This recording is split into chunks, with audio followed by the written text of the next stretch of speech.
camarades des peuples d'Afrique, citoyens du monde, mes chers frères et sœurs, je vous ai dit que Poutine, il ne joue pas avec la sécurité de notre président, le Tate Bemtraoui. Hier, j'ai fait la vidéo pour vous dire que Zelensky, là, il était prêt à mener des activités bizarres au niveau de la place rouge. Il avait ciblé un certain nombre de présidents. Mais Poutine avait déjà mis son parapluie de sécurité sur ces présidents-là. Donc, naturellement, rien ne pouvait leur arriver. Mais si Zelensky tentait seulement, c'est que la tentative, même seulement là, même si ça échouait là, Poutine était prêt à frapper, selon Medvedev. Ouais, dans ce face-à-face,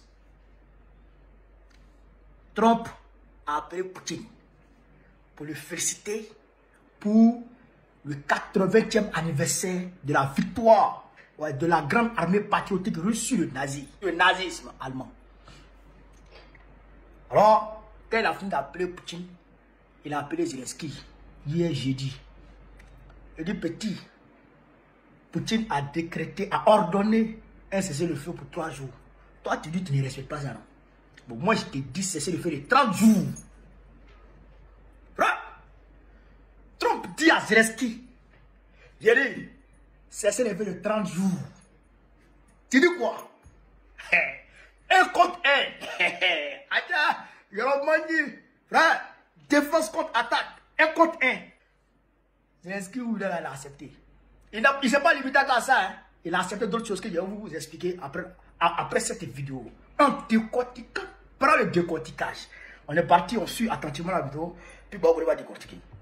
La conversation téléphonique entre Donald Trump et Volodymyr Zelensky aurait duré, selon un haut responsable de la présidence ukrainienne, une vingtaine de minutes. Voilà. Avec comme objectif pour le président américain, obtenir un cessez-le-feu inconditionnel de 30 jours entre la Russie et l'Ukraine. Si le cessez-le-feu n'est pas respecté, les États-Unis et leurs partenaires imposeront d'autres sanctions. Des milliers de jeunes soldats meurent chaque semaine et tout le monde devrait vouloir que cela s'arrête. Des déclarations qui interviennent durant la trêve de 3 jours ordonnée par Vladimir Poutine à l'occasion des 80 ans de la victoire sur l'Allemagne nazie, mais qui, selon le régime de Kiev, n'est pas respectée par Moscou.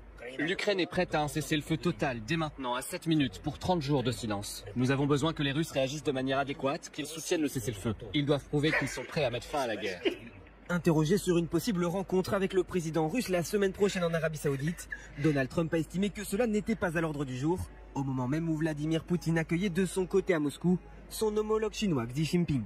Voilà, on appelle un cessez-le-feu inconditionnel de 30 jours à quelques heures du début des commémorations de la victoire soviétique sur l'Allemagne nazie. Ça va se passer sur la place rouge à Moscou et vous voyez ces images en direct des chars qui commencent évidemment à prendre position du côté de la place rouge, qui sera d'ailleurs sous cloche, sous très très haute sécurité. Ces cérémonies, vous les suivrez en direct sur BFM TV à partir de 9h. Ce sont une vingtaine de chefs d'État étrangers qui doivent assister à ce défilé aux côtés de Vladimir. Regardez, non. Trump dit, frère, tu es beau. Je vous ai dit que j'allais vous donner un autre son. En réalité, Zelensky, le Parlement ukrainien a ratifié hier jeudi l'accord avec Washington sur l'exploitation des terres rares. Il y aura battu. Frère, Zelensky faisait malin là. Il dit, il faut signer l'accord pour exploiter les terres. Donne-nous les terres rares.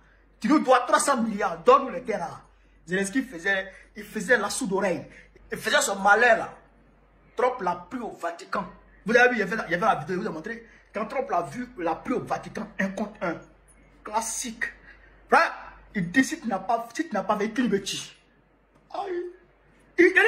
Trump, c'est un aussi. Lui, il n'est pas dans la négociation diplomatique.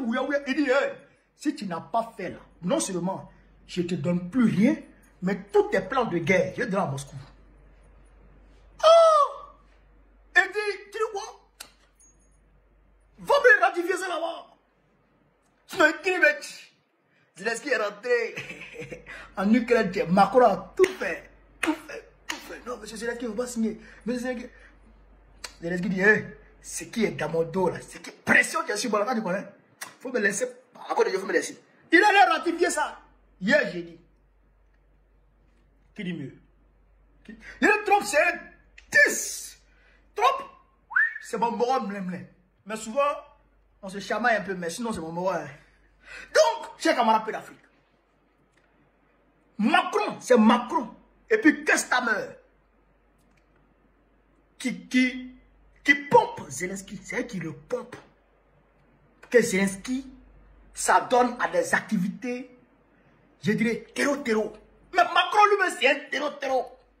Il a reçu à l'Élysée un terreau. Tout le monde a vu. Depuis l'histoire de la 5e République, personne n'a encore fait ça. Aucun président français n'a encore fait ça. Se présenter comme ça avec un terreau dans son pays, à l'Élysée.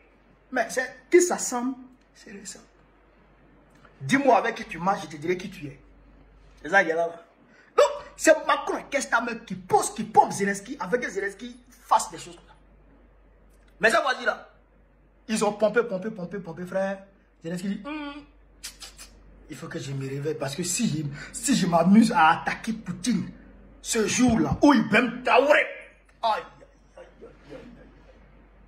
où il va me Traoré, et en Russie, si j'attaque Poutine, Poutine ne va pas me laisser. Va venir m'attraper comme ça, il va commencer à me fesser pas. Non, quoi? Vous êtes tellement sorti dedans.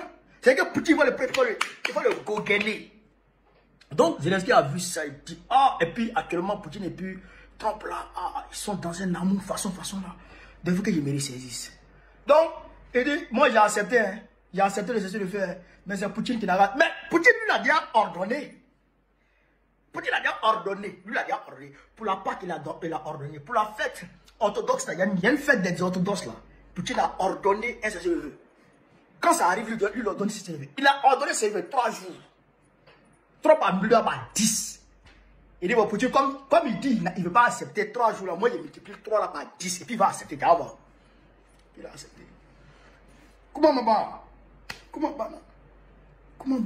Donc, à l'air là, la place rouge est sécurisée. Zelensky peut plus s'amuser à faire quoi que ce soit. Tous nos présidents sont sécurisés et les présidents vont revenir sains et saufs. Et vous avez vu l'avion qui a transporté le capitaine Ibrahim Traoré? Vous avez vu, non? D'accord. Sinon, le Burkina Faso a trop d'avions. La flotte présidentielle du Burkina Faso est remplie d'avions. Vous pouvez te déplacer, mais Poutine a envoyé son avion sécurisé. Parce qu'il y aura trop de menaces. Donc, c'est la honte pour Macron. Encore une fois, le petit Macron a eu honte. Il n'a pas dû faire pression au Vatican pour que le pape soit français. Un pape français. Mais l'église même, il y aura bagne. L'église va se ménager. Donc, il a perdu là-bas. Trump a gagné. Le pape est américain. Donc, chers camarades de l'Afrique, sur ce, vive l'Afrique libre. Vive le panafricanisme. Vive tous les présidents panafricains. Vive la paix dans le monde. Vive l'AES. Vive le capitaine Ibrahim Traoré. Vive le général Assimi Goïta. Vive le général Tchani.